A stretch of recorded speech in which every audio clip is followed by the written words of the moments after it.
You're watching KETK's East Texas Living with David Gibson.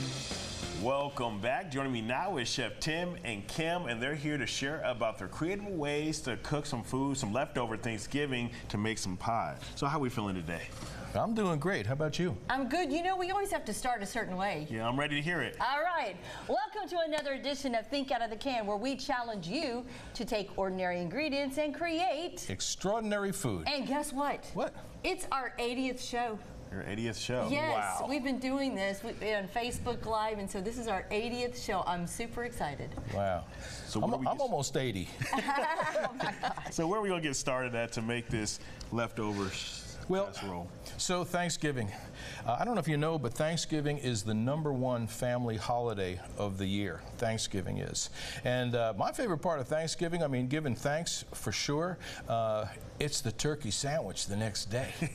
You know, everybody has one, or most everybody has one, depending on what you want to put on it. So do you really get to eat those turkey sandwiches? No, because you're always making the food. Let's just be right. real. We're catering them, and, you know, or we go to the diner and order a turkey sandwich. But anyway, and so, you know, the day after Thanksgiving, everybody's excited. They can have some turkey and have some mashed potatoes and whatever. And by that third, you know, you make turkey soup. By that third day, you're like, you know, no, I don't know, I'm not. So today we are making Thanksgiving leftover shepherd's pie.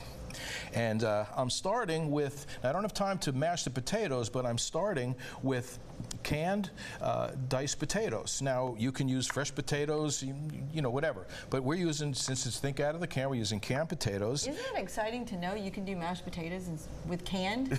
Yeah, and I mean, they taste perfectly great. The thing is, like any other vegetable or beans or anything, in a can, you want to rinse them real well and drain them real well so that they don't have that kind of canned flavor or whatever. So, you know, turn it into mashed potatoes. So the first thing I'm going to do is put some butter into a pan. Okay.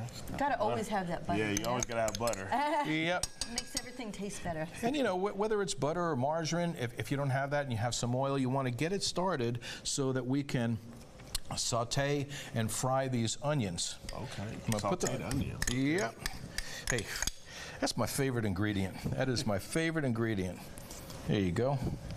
Get those started. You want to hear the little sizzle. I call it the fry dance, the oil dance.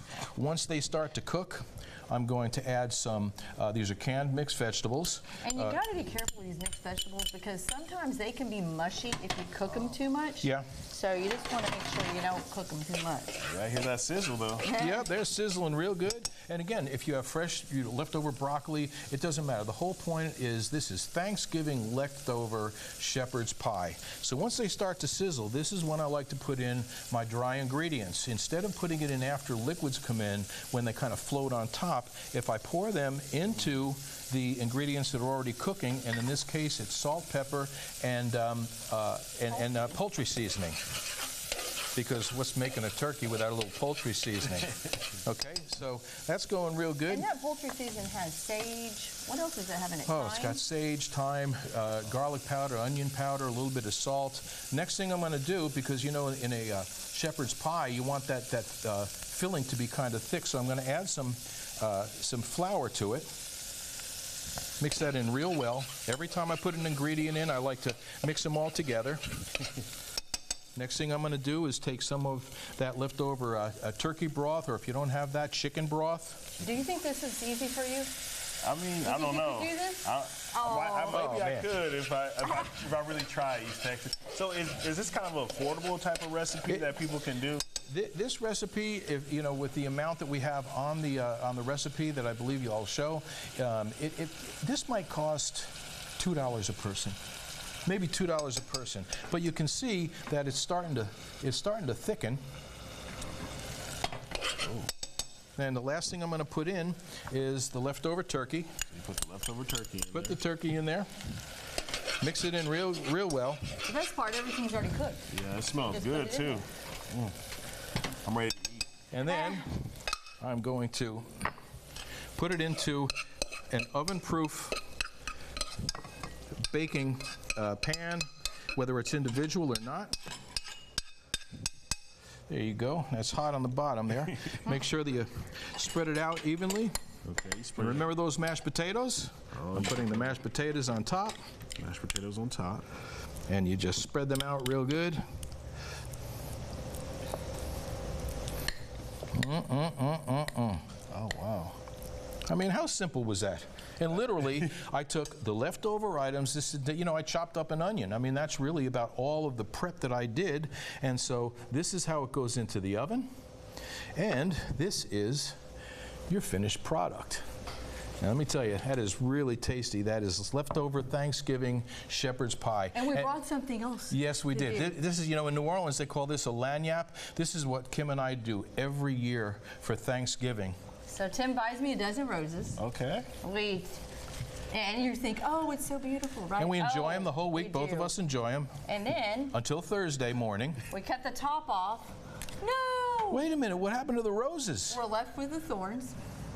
And we have to label the thorns that have happened throughout the year. So what we do is we don't have the labels with us, but you go out to, you know, a Walmart, Office Depot, something like that, get the regular little old thin labels, and we think about what were some of the challenges or thorns of this year. But we don't just label them, because we have to find out why are we thankful for those thorns. And we put them on here. This is our 18th year of doing this. And then Kim takes them and puts them in the computer so we can reflect on going back to 2006, our first year, or 2007, whichever one it is. And for me, I never liked Thanksgiving, never, until we started doing this. And it's become such a tradition. When we go out to eat, people are at other tables going, what are they doing? Why do they have, you know, stems? That doesn't make any sense. So just you know, think about, we all go around the table, most families, and say, what are you thankful for? What are you thankful for? But to have these dozen roses, I love to give my wife and my bride roses. We enjoy them until Thursday, and then stop and think about, you know, what were the challenges, but what are we grateful for? What did we learn? What did God tell us? You know, why we were allowed and had to go through that. So these are our Thanksgiving thorns, and we want to say have a happy and thankful Thanksgiving to you. And remember, you gotta think out of the can. Yeah. And so whenever you get the finished product, can we put anything on top, or is this? That's it. That's just it? That's it. You put the mashed potatoes on there. If you want to, you can, you know, maybe a little melted butter to give it more of a glisten. Ooh, but you no, can put otherwise, some crushed crackers on no, there. You can put that right into the oven. Right. Could you put some crushed crackers or some breadcrumbs? Sure, if you want to, you know. But it's 350 degrees for, you know, if it's an individual like this, maybe only 20 minutes. And if you do a regular pan for a family, it'd probably take you know, 30 to 35 minutes. And real quick, I gotta ask you, why do you two do think out of the can? What's so special about doing that? Well, we you know our favorite part? We have students from Elkhart High School that when we started this, we did a Facebook Live. And so, like I said, 80 seasons, 80 shows. And now the students at Elkhart High School film it, they edit it. So there are directors, they're behind the scenes, and they're telling us, oh, get in front of the camera and smile more, and, you know, look at the audience. And so it has been beautiful to watch them and to let them get their creativity going. And it's helping people, whether you're on a budget, whether you're a part of a food assistance program as one of their clients, or just, you know, you want to be budget conscious, and you know, canned goods, boxed goods, you know, non-perishable goods, along with, you know, some fresh goods like onions. You know, it's an inexpensive way to make good creative food, because I will not put any of these recipes out in front of the TV, in front of the camera, without tasting them myself and saying, not only would I eat that, but after this, I'm going to eat that. We also need to say a thank you to Brookshire's, because they are actually giving us Brookshire the groceries Brothers. for this. So it's really nice to have them behind us, yes, helping us do this. We do. They just came in and they said, you know, you're doing so much for the community that we'd like to participate. And so they help sponsor us. And, you know, we've always been an out-of-pocket organization. We don't do this, you know, because we're nonprofit.